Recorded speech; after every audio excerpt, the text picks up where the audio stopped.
Hi, my name is Blake Rogers, and this is my first economic report.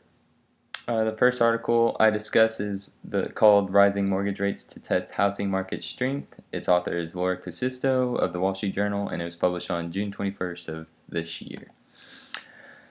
This article starts out discussing the past 5 years and how they have been hovering around 50-year low rates.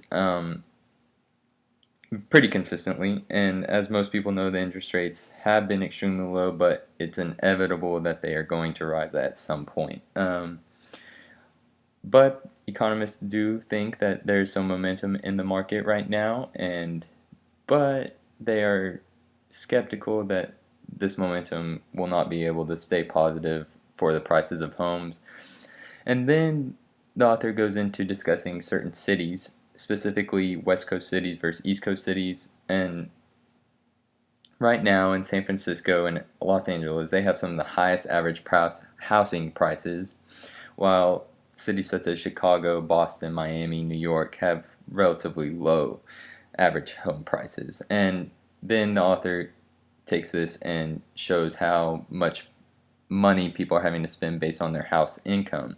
And in cities such as San Francisco, they're spending close to 43% of their household income, and generally economists believe that a rule of thumb is no more than 30% should be spent on housing costs. And in Chicago right now it's 14%. If mortgage rates do go up maybe 1%, this rates can go up to 50 and 17 respectively. So Chicago is doing much better than a city such as San Francisco.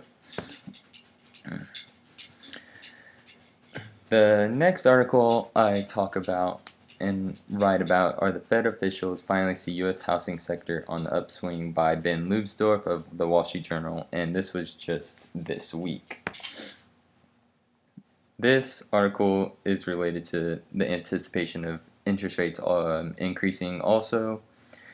The author mainly discusses a meeting of Federal Reserve policymakers and how they feel like current trends are encouraging, but they are all still skeptical that things aren't going up as much as we hope. There are definitely signs of positivity in the housing prices and recovering still, but they believe that it could be such as 2013 when interest rates rose a little bit, had a jump in interest rates, and it put the sector off balance, and I just wonder if that could happen again when the interest rates go up.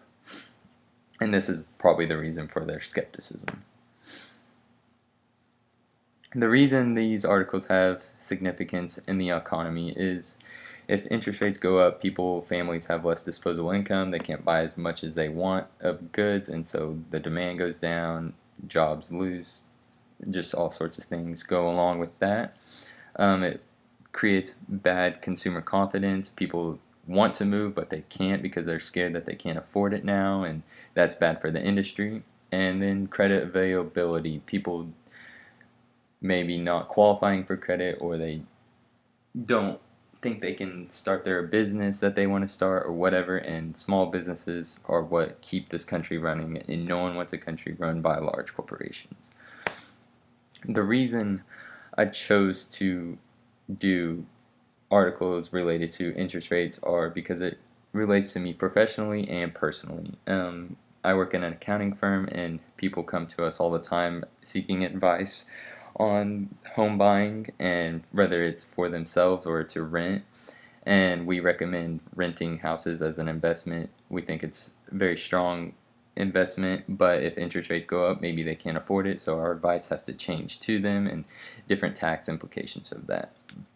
And personally, I'm in the market right now. Whether it's buying or renting, I don't know yet, but if interest rates go up, that will help make my decision easier if I need to buy before they go up. But it's with the unpredictability of it, it's very difficult, and so these articles helped with that.